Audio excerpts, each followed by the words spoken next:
香港、澳門後生仔女講嘅粵語同廣州粵語有咩唔同啊？我哋會有好多唔同嘅形容詞咯，用英文啊，或者係，譬如咧，即係話一個人好尷尬，即係做嗰啲行為好尷尬，就好 cam 咯。好 cam。係啦，好 cam。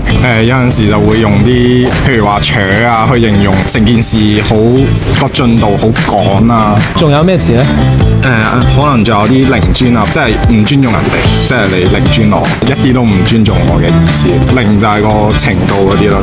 零知咯，即係我對呢件事零知咯，完全唔知喎咁樣。仲有 hea 咯，就 hea 下 hea 下，即係類似摸魚，對摸魚。摸魚每一句入邊都要有少少英文。你試下用香港粵語嚟講一講。我係中意廣州嘅春天，因為春天真係好 colourful。有時有個文件開唔到啊，卡住咗，即係話撈唔到。咁澳門呢，我哋會好中意表達一啲美食嘅時候啊，譬如話啊好 juicy 啊，或者哇好 soft 啊呢個嘢。譬如話我哋打字廣東話拼音嚟打咯，粵語拼音啊嘛係粵拼係啦，即係我係 NGO 咁樣樣啦。同埋打字我哋有時有啲朋友咧，譬如話笑死唔會用笑死，而係 SIU 四。